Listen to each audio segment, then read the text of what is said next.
You took Freddie in because the Corleone family bankrolled your casino because the Molinari family on the coast guaranteed his safety. Now, we're talking business. Let's talk business. Yeah, let's talk business, mate. First of all, you're all done. The Corleone family don't even have that kind of muscle anymore. The Godfather is sick, right? You're getting chased out of New York by Barzini and the other family. Back then, a movie didn't just entertain you. It changed how Hollywood worked. Wait, let's fix that. Remember when a movie scared the studios, confused the bosses, and forever changed the rules? In 1972, Paramount Pictures released a risky 3-hour crime movie directed by Francis Ford Coppola and starring Marlon Brando, Al Pacino, James Caan, and Diane Keaton.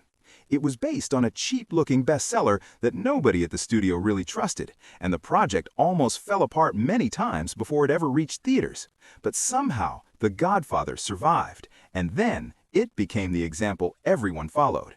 Today, we are counting down 15 weird facts about The Godfather, the behind-the-scenes problems, accidents, and power struggles that turned a movie nobody wanted to make into one of the greatest films ever made. And stay with us, because near the end, we'll talk about the moment that changed the Oscars into something they had never been before. Now, before we get there, make sure you like and subscribe, and while you're at it, hit the bell. It really does help the channel. Now, let's get into it with number 1, how Marlon Brando literally created Vito Corleone. By 1971, movie studios thought Marlon Brando was finished. He was seen as difficult, unreliable, and too expensive. The leaders at Paramount did not want him anywhere near the movie. They agreed to think about casting him only if he accepted strict rules about pay and behavior.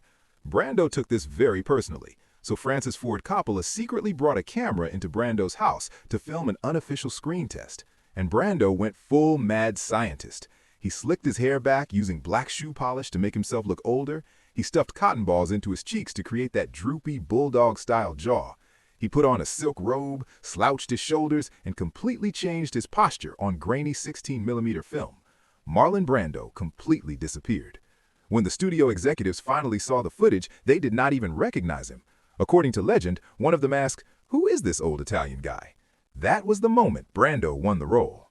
But cotton balls cannot last through a 4-month shoot. To keep the look, the production hired a dentist who made a custom weighted mouthpiece called the plumper. It pushed Brando's cheeks outward and gave him that heavy, solid presence. No fat suit, no makeup tricks, just dental work and dedication.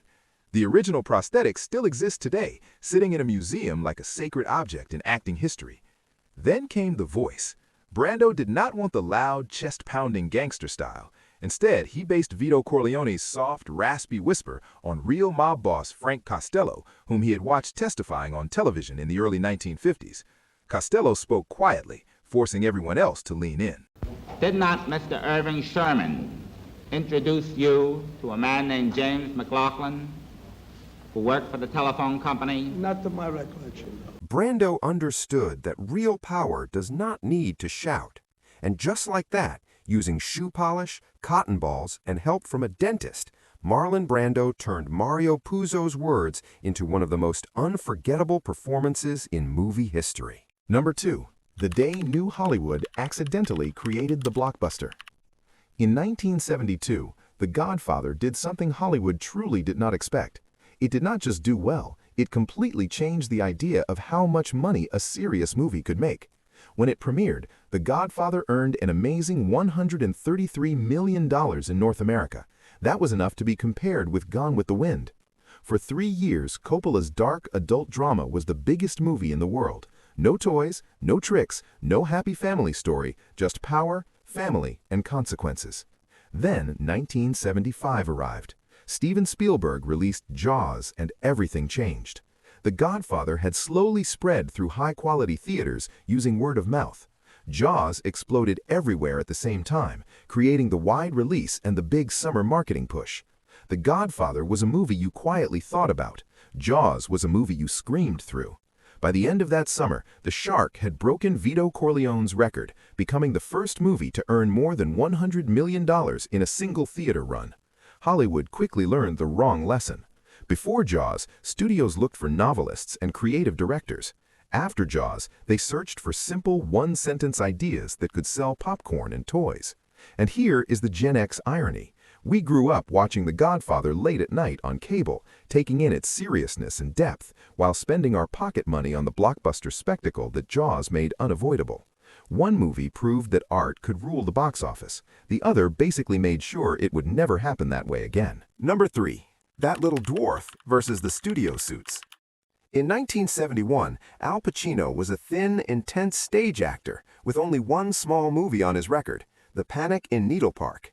The executives at Paramount had no faith in him at all. They were openly against his casting. They did not want a theater actor, they wanted a movie star. The studio pushed for names like Jack Nicholson, Robert Redford, and Warren Beatty, actors with big smiles, strong jaws, and instant box office appeal. To them, Pacino was too small, too quiet, and not marketable. Executives reportedly brushed him off as physically unimposing, with some stories saying he was even called that little dwarf, as if talent could be measured in inches. And then the daily filming started. Pacino's Michael Corleone did not burst onto the screen. He pulled inward. He played Michael as a college kid trying to stay clean, a war hero slowly being crushed by the heavy pull of his family. And as his career got better and better, he wanted to get out of it. Now, Johnny is my father's godson, and my father went to see this band leader. To the executives, this was not subtle, it was boring. They kept asking Coppola, when is he going to do something? And during the first few weeks of filming, the studio kept questioning whether Pacino should stay. Coppola knew time was running out, so he took a big risk. He moved up the filming of the restaurant scene, the moment when Michael kills Sollozzo and Captain McCluskey. Coppola knew that if Pacino did not get it right, he would be fired by the end of the week. That scene had to do everything. Pacino begins nervous, almost lost inside the room. All I want is a truce.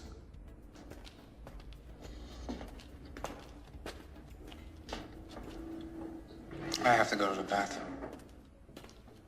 Is that all right? His eyes move quickly around. The sound of the passing train pounds inside his head. And then, without saying a word, something changes. When he pulls the trigger, it is calm, exact, and terrifying. The room fell silent.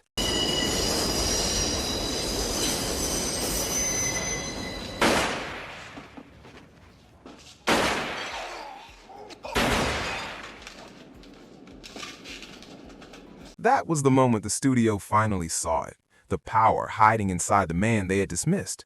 Even then, the pressure never fully went away. Pacino later joked that he was so nervous about the role that he actually hoped a small ankle injury on set might give him a way out. That is how heavy the pressure felt. And here's the wild part. While Paramount doubted Pacino, they loved James Caan. Caan had even been considered for the role of Michael early in the casting process, although Coppola always saw him as Sonny. Still, the studio's preference for Caan made Pacino's position feel even more uncertain. Imagine The Godfather without Michael Corleone as we know him.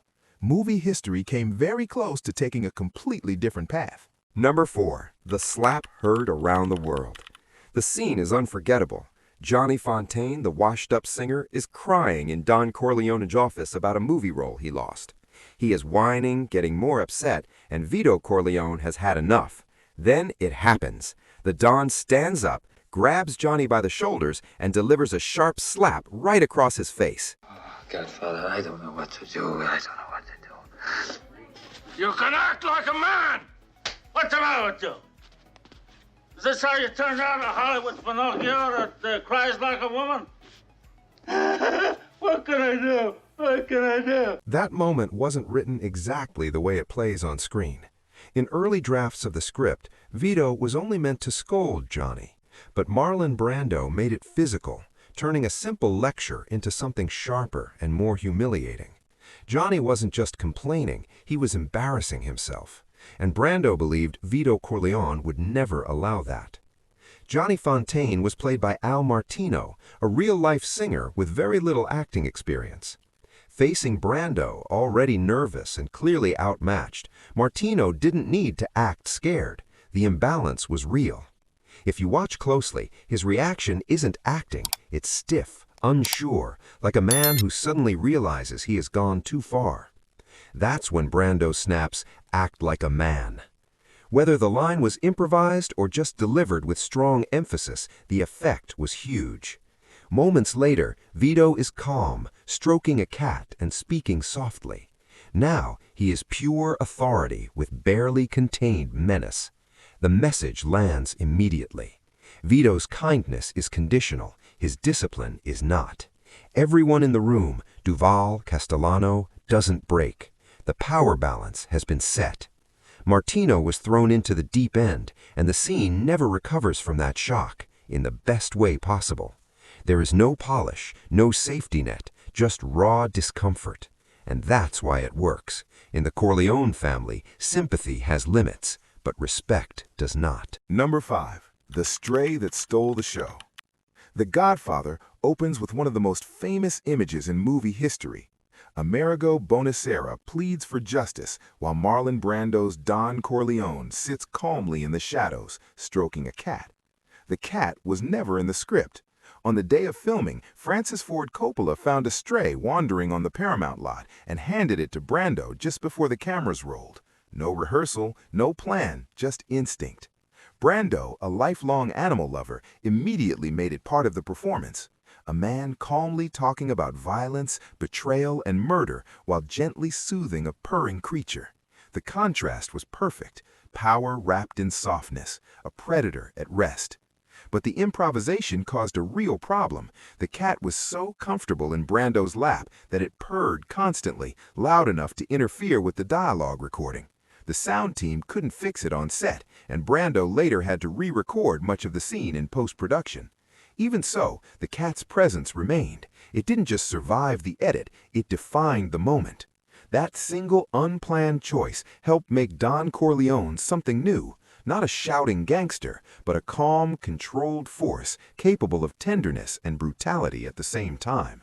No animal trainers, no special effects, just a director trusting his instincts, an actor trusting the moment, and one very lucky stray cat. Sometimes movie history is planned, and sometimes it just curls up in your lap and takes a nap. Number 6. The enforcer who wasn't acting in The Godfather. Luca Brasi is the man even other mobsters fear. What makes him scary is how little he talks and how real he feels. And that wasn't by accident. The actor playing him, Lenny Montana, wasn't a trained actor. Before the movie, he was a professional wrestler, a bouncer, and a towering 6'6" man with real connections to New York's underworld. He didn't need to imagine being intimidating. He had lived it. Montana wasn't even originally cast. He reportedly approached Francis Ford Coppola during production, hoping for work. Coppola looked at the giant and realized he didn't need to teach this man how to look dangerous. But here's the irony. When Montana finally stood in front of Marlon Brando, the toughest guy in the room completely fell apart in the wedding scene as Luca Brasi thanks Don Corleone for the invitation. I am honored and grateful that you have invited me to your daughter's wedding. Montana sweats, stammers, and messes up his lines. That wasn't acting. He was genuinely terrified of Brando, his idol. Most directors would have called cut, but Coppola leaned in. Instead of fixing the performance, he shaped the character around it, adding a moment where Luca nervously practices his lines beforehand. Suddenly, the stumble wasn't a mistake. It showed respect, fear, and devotion. It made Don Corleone feel godlike, and the line between fiction and reality was impossible to ignore. Just before filming began, real-life mob figure Joseph Colombo was shot in public, a reminder that The Godfather wasn't just inspired by the streets, it was right next to them. So when Luca Brasi trembles in front of the Don, you're not watching a bad performance, you're watching a dangerous man facing someone he believes is more powerful than him, and that fear, that part was real. Number 7. The Word You'll Never Hear. You can watch every minute of The Godfather, all 175 of them, and you'll hear about the family, the business, and hidden references to organized crime. But one word, never, not once, mafia, doesn't appear. And no, it wasn't artistic choice, it was about survival. When Paramount greenlit the film, the Italian-American Civil Rights League launched a strong protest. The league was led by Joe Colombo, who said Mario Puzo's book was offensive. The pressure grew fast. The league reportedly pressured local businesses and made permits difficult. The movie was at risk even before filming began. So producer Al Ruddy met with Columbo in secret. The deal was classic Hollywood meets real-world power. Movie profits would be donated to the League's hospital fund, and every mention of mafia or Cosa Nostra would be removed from the script. Here's the interesting part. Some film historians say it actually made the movie better. Not being able to name it forced Coppola to show power instead of just saying it. The Corleones felt private, secretive, untouchable. Men rarely spoke the word mafia out loud. They spoke in code. The script's forced silence made the world feel real. The irony is that Paramount executives reportedly criticized Ruddy for negotiating with Columbo, but when the movie became a blockbuster, everyone conveniently forgot. Some mobsters even reportedly started using the film's terms, calling themselves Don and Godfather. For Gen X, this is why The Godfather feels classier than Goodfellas or Casino. There's no shouting mafia here, just power, patience, and pure cinematic menace. Number 8. The Orange Omen. When fruit meant trouble in The Godfather, even something as harmless as an orange could feel like a warning. Bright citrus keeps appearing right before bad things happen, a splash of color in a world that usually lives in shadows. And here's the thing, nobody planned it. Well, not at first, anyway. Production designer Dean Tavoularis used oranges for one reason. They looked good against all the brown and gold. As he said, the film wasn't going to be about bright colors, and oranges made a nice visual contrast. No symbolism, no hidden meaning, just decoration for the set. But as the movie came together, a pattern appeared, whether anyone meant it or not. At Jack Woltz's dinner table, a bowl of oranges is in the frame while he eats with Tom Hagen. Not long after, there's a horse head in his bed. Vito Corleone stops at a street fruit stand to buy oranges, and moments later, he's shot. The fruit rolls across the pavement as his body falls.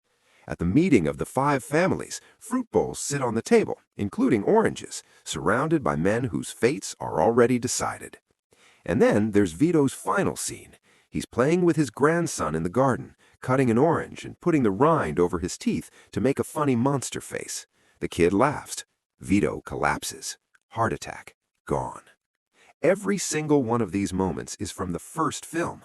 Coppola himself later said in his director's commentary for Part 2 that it all started as an accident. They didn't notice how often oranges appeared until after the movie was finished. But once they saw the pattern, Coppola used it on purpose throughout Parts 2 and 3. So the oranges went from a happy accident to a storytelling tool, and the audience figured out the code somewhere in between. Once you see it, you can't unsee it. Watch the movie again. The fruit stand will never look innocent. All right, we're halfway through this countdown, so here's a quick question for you. How many times have you actually watched The Godfather all the way through? Let us know in the comments below. And while you're there, tell us which scene still gives you chills every single time. And if you're enjoying this countdown, make sure to hit that like button and subscribe. It helps keep these deep dives coming. All right, let's get back to the family business with number 9, the Sinatra connection. Johnny Fontane versus the chairman of Cool. For decades, The Godfather carried one of Hollywood's most persistent rumors that Johnny Fontane wasn't just a character, he was Frank Sinatra. The similarities were hard to miss. Fontane is a singer whose career stalls, then suddenly bounces back after some unseen muscle pushes the right people.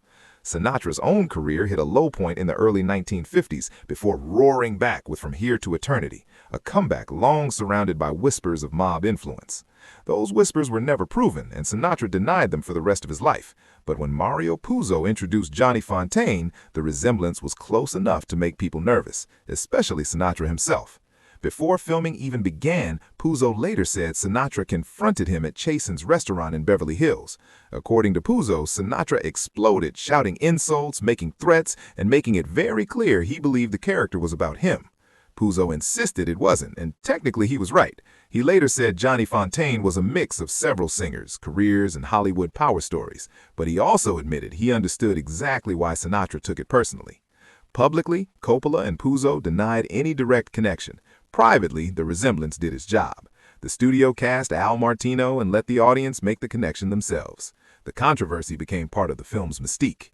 Sinatra never accepted the comparison, and for decades afterward, The Godfather carried a quiet footnote, a reminder that sometimes the most dangerous characters aren't the ones holding a gun, they're the ones everyone recognizes. Number 10. The Corleone Wedding. When fiction became reality, the opening of The Godfather shows a wedding so real you almost want to RSVP yourself. Hey, Paulie! Let me have some wine! Paulie! More wine! Francis Ford Coppola didn't film a normal Hollywood scene. He created something that felt lived in. Coppola didn't use typical extras. He brought in real Italian-American families from Staten Island and New Jersey. Every person dancing, laughing, and raising a glass was genuine. They knew exactly how a wedding was supposed to feel. The energy, the chaos, the joy. The tables were full of Italian dishes, carefully arranged to look homemade. The warmth wasn't scripted. It was cultural memory captured on film. And here's where it gets interesting. The Italian-American Civil Rights League advised on the production, and Coppola worked closely with community figures to make sure the film felt respectful and authentic. That collaboration gave the wedding scene a texture no normal studio production could fake. Coppola also blurred the line between fiction and reality by including his own family. Talia Shire played the bride. Sofia Coppola was the baby at the baptism. His parents and cousins appeared as extras. By folding his real family into the Corleones, Coppola captured an intimacy that a typical Hollywood production could never reach. That's why the violence that comes later hits so hard. After spending 40 minutes at a wedding that feels like your own family gathering, the chaos feels personal. Number 11. The Prince of Darkness, When You Couldn't See Their Eyes. In 1972, Hollywood usually favored bright lighting. Every wrinkle showed, every dollar of the actor's paycheck on display. But then, cinematographer Gordon Willis arrived and changed the rules. Willis deliberately underexposed the film and lit the actors from above, leaving their eyes in deep, dark shadows. To him, it was pure storytelling. If you can't see a man's eyes, you don't know what he's thinking. It was perfect for a movie about betrayal, secrets, and the Corleone family's shady dealings. When Paramount executives saw the raw footage, they panicked. Some said it was too dark, too risky, and pushed Coppola to reshoot with normal lighting. Coppola refused. The darkness was the magic. Willis also gave the 1940s scenes a heavy amber tint, giving the film a sepia, old photo look. The studio resisted that too, but today it's instantly recognizable as The Godfather's signature style.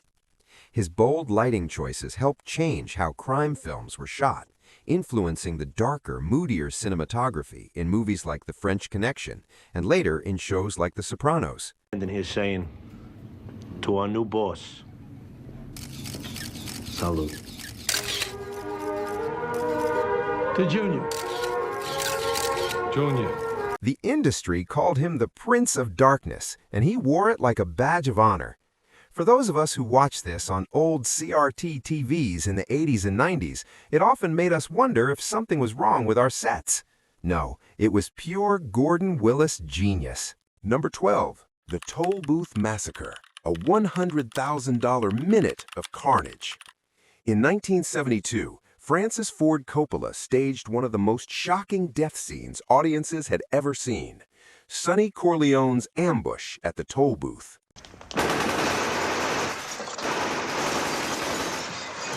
Back then, movie deaths were polite. Blood was suggested but not shown in detail. But Coppola wanted Sonny's death to hit the senses hard, a carefully planned, brutal ambush that audiences wouldn't forget.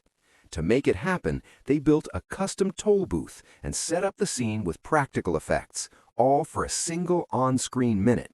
That cost $100,000 in 1972 dollars. Today, that's over $750,000. James Caan wore multiple blood squibs connected to a switchboard. When the gunman opened fire, a technician triggered them in order, making Sonny's death feel real and unforgettable. One mistimed squib, one wrong move, and the whole setup would have failed. Caan later said filming the scene was one of the most intense experiences of his career, and watching it you can see why. Audiences were shocked by the realism.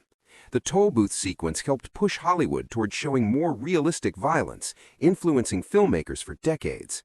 Gen Xers growing up in the 70s would later see echoes of that brutality everywhere, in RoboCop, Total Recall, you name it. Before Sonny hit that toll booth, movie deaths were polite. Afterward, the gloves were off. Number 13. The Horsehead, the ultimate on-set shock. The horsehead scene in The Godfather is pure nightmare fuel. The terror on screen was made stronger by real-life production choices that blurred the line between acting and instinct. Paramount's prop department first gave a fake horsehead, but Coppola thought it looked fake, like high school theater. He wanted audiences to feel that the Corleone family could reach right through the screen, so he told his team clearly, "Get me a real one." No horses were harmed for the film. The crew got a head from a horse already going to a slaughterhouse. They picked one that matched the horse seen earlier in the movie and kept it culled until filming. Now here's where it gets wild. John Marley, playing studio boss Jack Waltz, had rehearsed all day with the fake prop. He was confident, ready for his big moment. Then, while he was away, the crew swapped it. When Marley pulled back the satin sheets, his reaction was reportedly much stronger than anything rehearsed.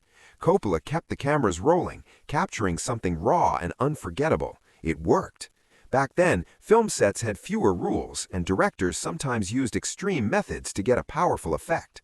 Coppola was willing to risk discomfort, and it paid off. That single moment became one of the most talked about scenes in movie history. Number 14. The Empty Chair, when an Oscar win became a protest. In 1973, Marlon Brando shook up the Oscars without even showing up. By the time of the 45th Academy Awards, everyone knew Brando had it in the bag. His performance as Vito Corleone was legendary, a role that made him one of the greatest actors of all time. So when his name was announced, the room expected a legend. Instead, they got a moment that changed the Oscars forever.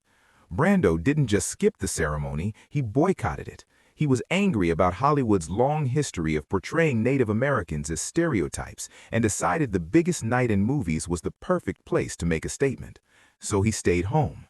In his place stood Sacheen Littlefeather, a 27-year-old Apache activist. Sacheen Littlefeather. I'm Apache, and I'm president of the National Native American Affirmative Image Committee. When Roger Moore offered her the Oscar statue, she refused to take it. She held a 15-page statement written by Brando, but the producers warned her she had only 60 seconds to speak or she would be removed from the stage. Calm, composed, and unshaken, she spoke about how Native Americans were treated by the film industry. Representing Marlon Brando this evening, and he has asked me to tell you in a very long speech, which I cannot share with you presently because of time, but I will be glad to share with the press afterwards. The room didn't know how to react. Booing, applause, awkward silence, and for the first time ever, an Oscar win became a live protest. Backstage, legend has it, John Wayne was furious, though reports differ on exactly what happened. Whether the story is true or exaggerated, it captures the moment perfectly. Old Hollywood colliding with a changing world. Before Brando, the Oscars were mostly about glamour and gratitude. After Brando, the door was wide open. Award shows became a place for statements, causes, and controversy. Gen Xers grew up seeing actors use those stages to speak about every cause imaginable. That didn't start in the 90s. It started in 1973 with an empty chair, a refused statue, and one woman standing alone under the brightest lights in Hollywood. Number 15. The movie nobody wanted to make. The Godfather didn't start as a prestigious project. It started as a problem. In 1972, Paramount Pictures was struggling, desperate for a hit, and completely unimpressed with Mario Puzo's novel. To them, The Godfather wasn't art, it was cheap pulp. If they had gotten their way, the movie would be almost unrecognizable today. The studio's first idea was to modernize everything. Period films cost money, so why not move the story to the 1970s, swap fedoras for afros, and replace post-war tension with street-level grit? Coppola fought it every step of the way. He argued that stripping away the post-World War II setting meant stripping away the soul. This was Shakespearean tragedy dressed in pinstripes, and it needed to stay that way.